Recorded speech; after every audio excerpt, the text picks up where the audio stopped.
This is WOMMLP operating out of Burlington, Vermont, 105.9 The Radiator. It is the Rocket Shop. I'm your host, Tom Prox, and with me tonight, very special guest, Abbey BK. Hello. Hello, Tom. How's it going? I'm pretty good. How are you? Good. We're just saying it's weird having you on this side of the microphone. You usually do the production stuff. Yeah, it's super weird to be sitting here. I feel like I've been in like every other seat in this vicinity, but yeah, happy to be here. Happy to be sitting in this seat. I always find it fun with the names up in lights behind you. At some point, I'm going to get Bob to put my name up in lights as well. But yeah, you totally should. It must be kind of weird to have that scrolling off behind you. Well, as you know, we always like kicking off with a song. So what have you got for us? This is a song that I haven't released yet, but I hopefully plan to at some point, and it's called Lonely. I never needed anybody. I learned to grow on my own. But when a hand touches a hand, or a soul touches a soul, oh, I feel so alone. What's the point in being lonely when my mind is young and free? What's the point in being lonely? Is there something wrong with me? Oh, dreaming of a world where nobody would be.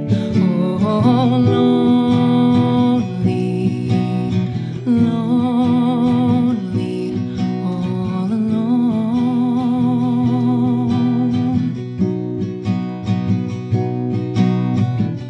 I'll go on lying to myself that I never need anyone's help.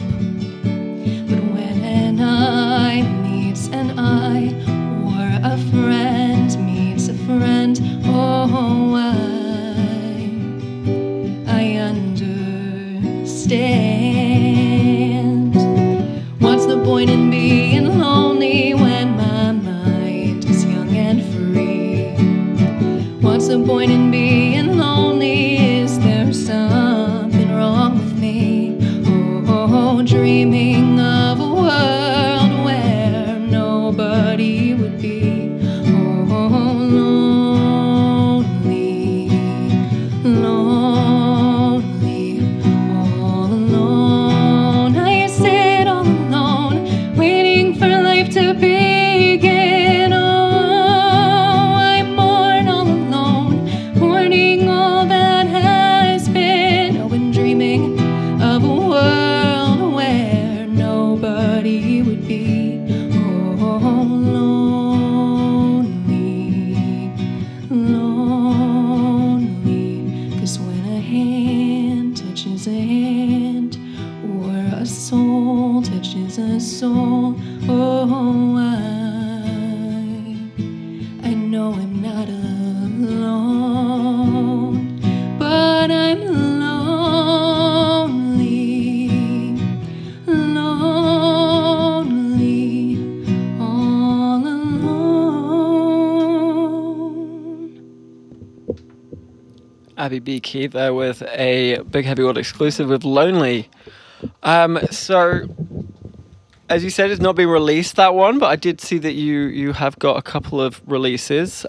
So is this an intention that another album or an EP is along the way? Yes, I'm hoping to release an album. I've written so much stuff. I always talk to my friend Olive about this, that I do all of my writing. It seems I get so inspired when I'm at college, and I've written so much new stuff since I've been at Champlain, and I just want to record it. And I haven't had time to do that because I'm a student, but I really want to, and an album is my main goal. Another one, yeah. Well, very accomplished if you do manage to get another album out either this year or the next year. It's rare to see multiple albums out in a year, so it'll be quite an achievement. What would you credit your burst of inspiration from? Is it the people you're around? Is it the fact it was COVID? Is it something else? I mean, I've been writing songs since I was really young, so I think it's kind of always been my way to kind of cope. It's been my outlet.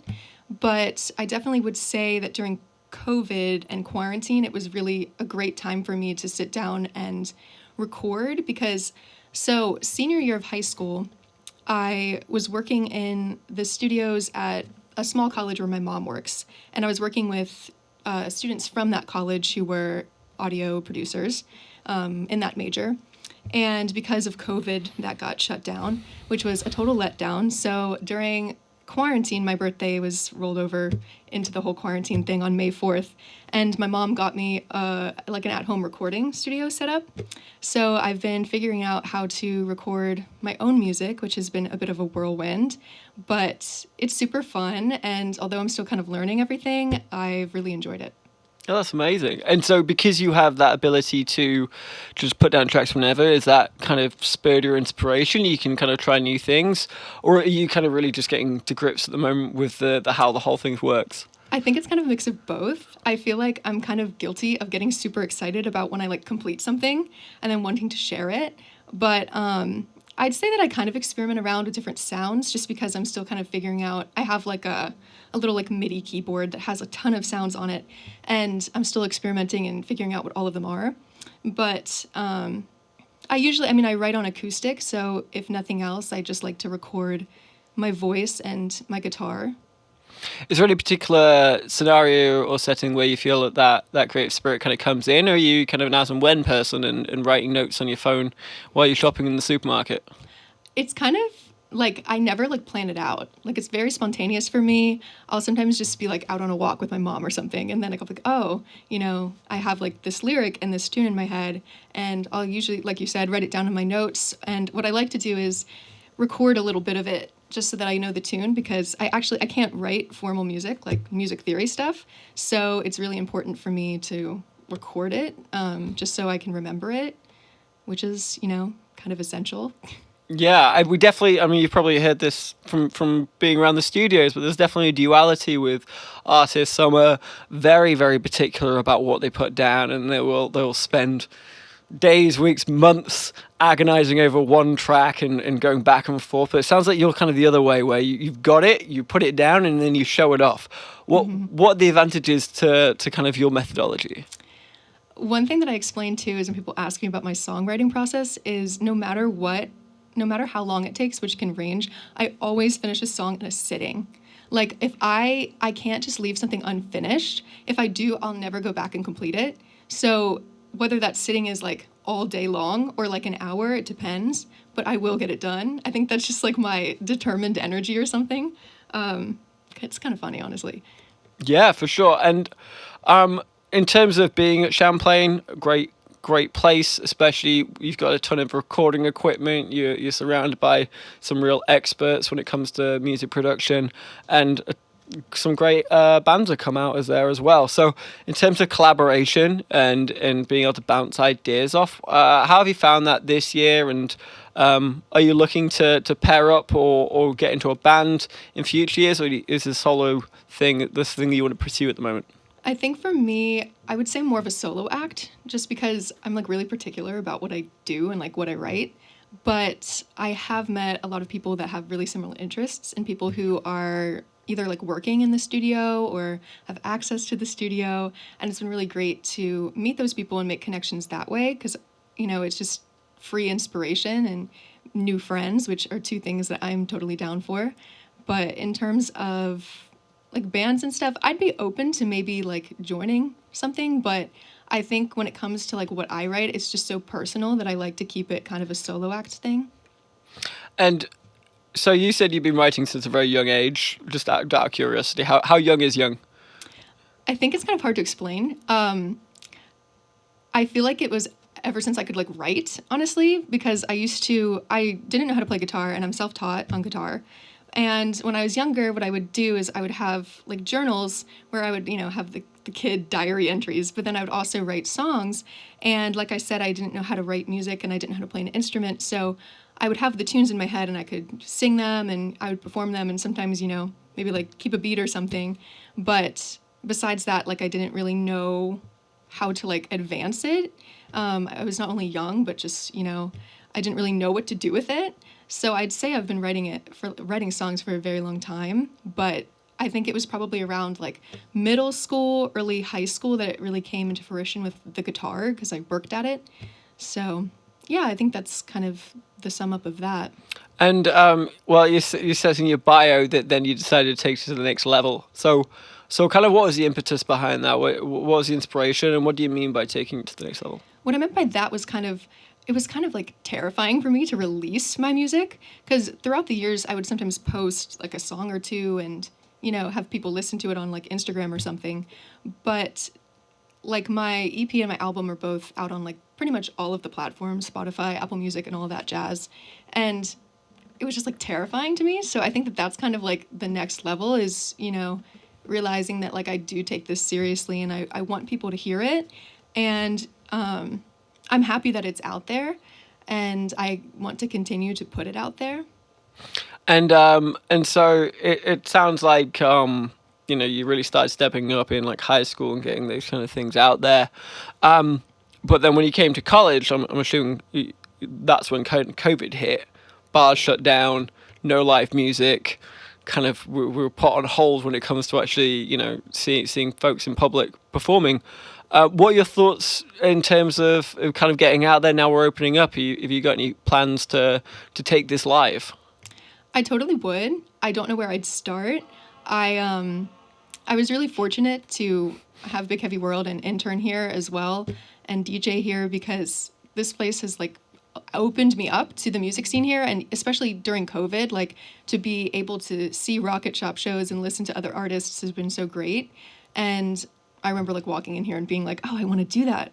So yeah, I think it was kind of difficult with quarantine in terms of finally coming to this realization like, oh yeah, this is what I want to do, and then like not really being able to do anything about it. Mm-hmm. But Champlain was also really awesome because they had open mic nights, so I would sometimes do that, which was a great experience. And yeah, I got to ask, what's that first experience like? That because you've been writing for a long time, right?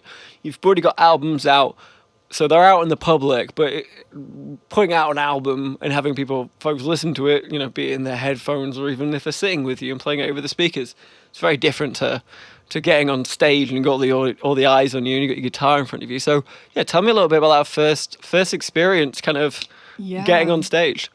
So I've like performed before. I was a choir kid and a theater kid in high school, but I hadn't performed one of my original songs live until I did one of the open mic nights at Champlain, and it was so terrifying. Like I was so nervous. I always get nervous, but yeah, it was so rewarding though. Like I always feel like it's so rewarding to just put yourself out there even if you're nervous, and I was really happy that I did it. And it's totally different playing live than being able to record on my own and fix whatever's messed up, But I enjoy both, and I'm working on the whole live part.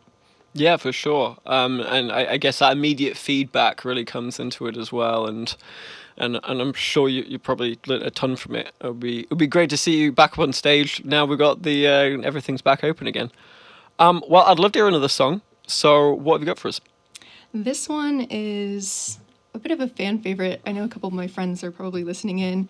It's called Limbo. The bar is so low, I assume it's in hell. So when you end up there, it will serve you well. 'Cause I know how this conversation goes. You just want me to take off all my clothes, but I won't, 'cause I know the bar is way too low. The bar is so low, but my bar is so high. There's no game of limbo, you're disqualified. I'm not bending over backwards if you're never worth my time, or playing any games unless the rules you play are mine. There's no limbo, the bar is way too low. The bar is so low that it's in the earth's core. Don't even talk to me if you're unsure, 'cause I'll never respond if texts are dry. Hey, what's up? I'm just chilling, K-boy, bye. 'Cause you reap what you sow, and the bar is way too low. The bar is so low, but my bar is so high. There's no game of limbo, you're bending over backwards if you're never worth my time, or playing any games unless the rules you play are mine. There's no limbo, the bar is way too low. I know I don't need you, no need to tease you, I won't lead you on, cause I know my worth and what I deserve, get in line before I'm gone. There's no need to appease you, no need to confront you, I know I don't need you, so at least make me want you. The bar is so low, but my bar is so high. There's no game of limbo, you're disqualified. I'm not bending over backwards if you're never worth my time, or playing any games unless the rules you play are mine. There's no limbo, the bar is way too low. The bar is so low, but my bar is so high. You can't change my standards, you can't change my mind, cause I know I'm the one who's in control, and I don't set any bars that are too low. I don't play limbo. You can take your things and go. All right, Limbo there by Abbey BK. I do feel there must be a story behind that song. Yeah, a bit. Yeah, I'll elaborate. So I feel like there's kind of like a TikTok trend anyways of like the lingo of like joking about how the standards are so low nowadays in terms of dating.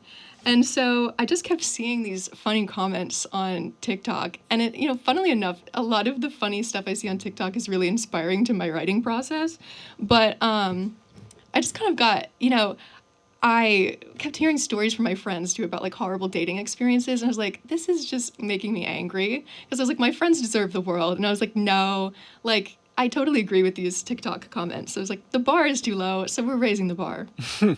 So definitely an empowerment song there. Yeah, totally. I like that. So something you were mentioning earlier, so your songs are written on acoustic. So I was taking a little listen to your latest album, Backbone, on Spotify earlier on, and top track on there, definitely an edge to it. You've got some electric guitar. It comes in. It sounds rocky. It's almost a little bit punk. So yeah, take me through how your music here has been adapted, and what was kind of the decision making behind that.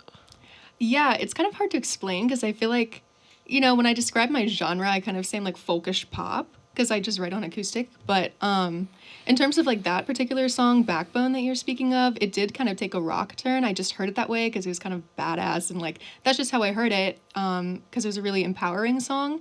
And so I guess whenever I write something, I can kind of just hear a certain instrumentation in my head. And I kind of think I always did, even as a kid too, and then I didn't have any way to like figure that out. So what's really interesting now is just messing around with all of the different sounds that are out there, which is just so, like, it's so nice that that's available to artists to now use, because I feel like you don't really know what you hear until you experiment. So I'm kind of all over the place. Like, I like to experiment with different sounds, but overall I'd say the base of what I do is pretty much the same. Got it. And so was that all produced by yourself? Do you do the electric guitar? Yeah. I know some backup singing on there as well. It's all from my bedroom, all me. I can't play anything else besides acoustic, but I do all of the instrumentation on on either GarageBand or like digital. Yeah. Wow. So you say you don't finish a project, don't start a project unless you can finish it. Does that involve all of this as well, or can you at least put this song down after you've written a song and then maybe pick it up again and record it? So what I usually do is I'll write something in a sitting. I don't write and record in one sitting because that would take me forever.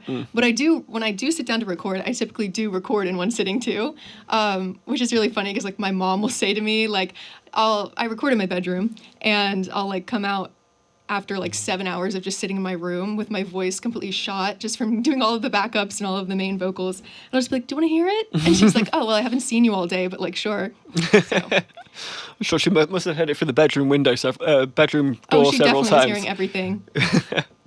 I've got a friend who came on who's a hip hop artist, and she's very much a perfectionist, and her roommates, I think, were driven to distraction during COVID because she was the sort of person who would sing the same song for 3 months until she got it right. Mm-hmm. They were ready to evict her by the end of it. But Yeah, I can imagine if you got that kind of dedication though, you kind of just get into the zone, Totally, yeah. and everything else kind of just, everything else is white noise, and you just kind of focus on that one thing. Yeah, I'm very focused for like no good reason, but I think it's good because it's very productive, so I'm not complaining about it. Yeah, no, I think it's a fantastic thing to have. Personally, very distracted all the time, but it's a great attribute to have, especially when you really want to see that end product.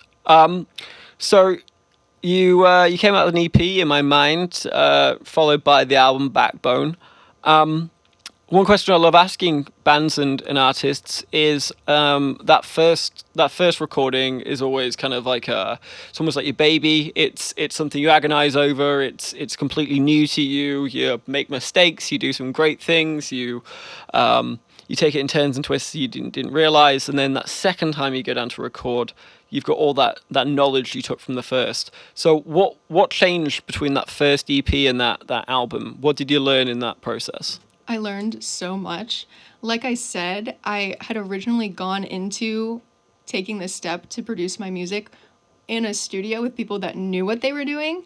And it was completely crazy for me to then just, make something out of my bedroom setup, basically. So my first release, I kind of just went about it like, no, like I wanted to do this and I'm going to do it even if it isn't top quality and, studio quality. And I'm really glad that I went through with it. I do listen back to my first EP and I'm like, oh, like that's not, good recording quality. Like it could be so much better. But I think that also comes with recording in your bedroom. Like you can't make it sound amazing. So I kind of just tell myself that, like, you can't be too hard on yourself. Like put it out there if you like it. And I think that that's what artists deserve credit for, is just it takes a lot of self-confidence to even put it out there. So I think that's something I also learned from my first release with my second was I like this and it's not perfect, but I'm going to put it out there because I'm proud of it. And if people don't want to listen to it, then they don't have to. For sure, I think you learn so much as well from putting it out there, and again, it's that feedback, and then more than that, it's not kind of stuck in the corner of a hard drive somewhere that you're never going to Right. listen to it again. It's going to be there, and it's going to be accessible, and even if, and I'm sure, as with every artist, you hear all the things that went wrong, and you'll always notice them. No one else does. Right. Yeah, I'm sure of that. Yeah, probably. But it really helps that self improvement because the next time you're going to make sure that piece of it is correct, and then it just makes your recordings get better and better. So it's really exciting to hear you're going to be recording another album. So the process at this moment in time is you kind of gathered all these songs together, but you're waiting for that right moment when you may be back at Champlain. You got a bit more time. You got access to the studios that you're going to get it recorded. Yeah, I'm thinking about, since I'm here in the summer, maybe just, taking advantage of the opportunities and some of the connections that I've made to maybe try to record it more professionally and at least maybe try to get it like mixed and mastered better than I can do myself. But I'm like I said, I'm very like I sit down and do it. So I really want to produce my next album this summer. Like that is the goal. So I think it just depends on like what opportunities present themselves to me or which ones I want to take advantage of. And if it ends up being me in my bedroom again, I'm not complaining about that. I will do it. Yeah, go for it. And so definitely hearing themes from your music like self-empowerment, obviously backbones about like kind of core strength. Is the new album you got coming up, is that along similar themes, or are you taking this different directions, or is it really kind of other muse that kind of snatched at you recently? I always say sometimes I write songs and I don't even know what they're about until I like sit down and I'm like, oh my gosh. And like a day later, I'm like, that's what I was thinking or feeling at that time. So I think with the whole Backbone album, I guess that was like a lot of the songs that were written were during quarantine and it was just such a bad time. And I was like, I needed to like empower myself. But I think this next album is going to be more, it's not going to be as badass, I would say. I feel like there were kind of some of those vibes with my last release. And I think it's going to be more calm and like more acoustic based and more raw and authentic to like what I just write when I'm writing.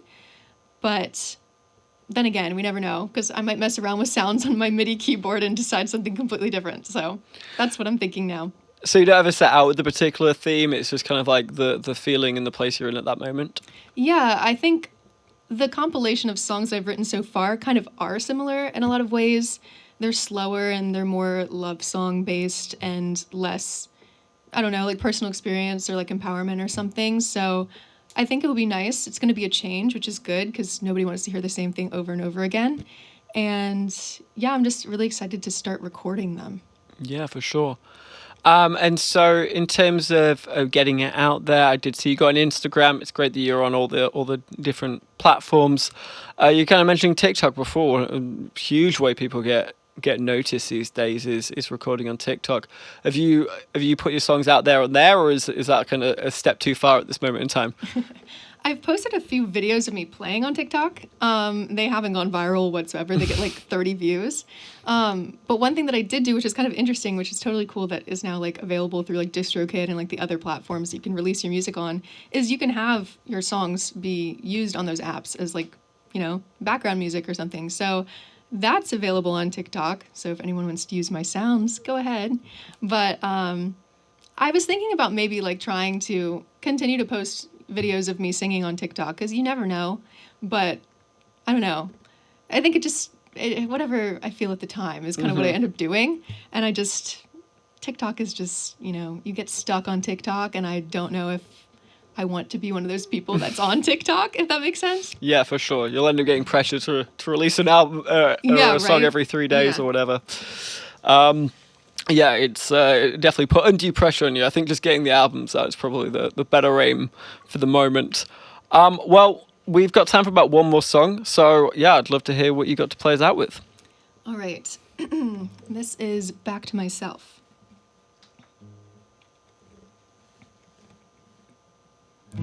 I feel like crying for no reason.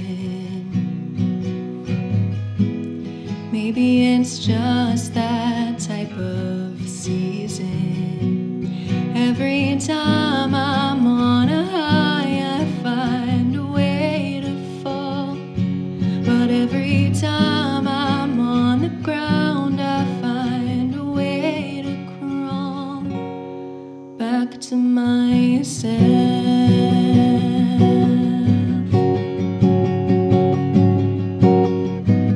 I might be hard to love sometimes, but that won't get rid of the stars in my eyes. 'Cause I know who I am, I know where I've been, and I know where I'm going. And at the end of the day, I'm going back to myself, the girl I became without the help of somebody else.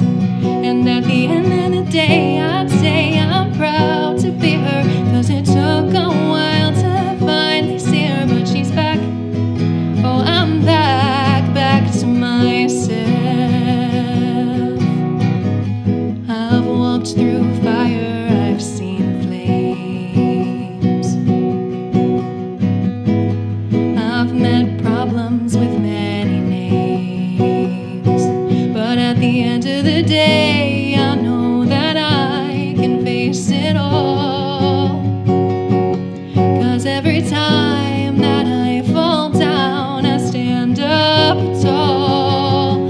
And at the end of the day, I'm going back to myself, the girl I became without the help of somebody else.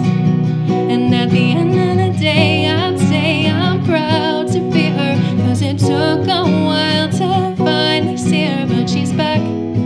Oh, I'm back to myself.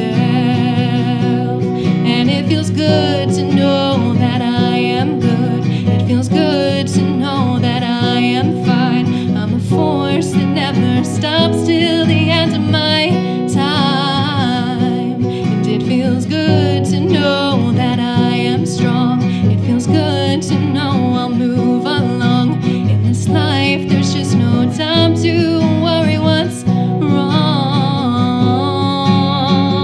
And at the end of the day, I'm going back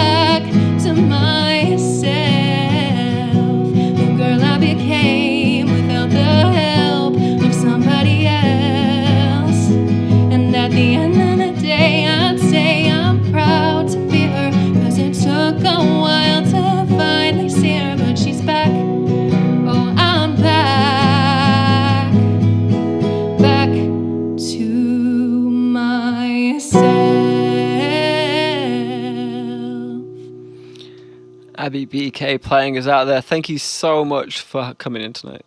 Thank you so much for having me. Not at all. And let us know when the next album's out. We'll get you back on again. Of course.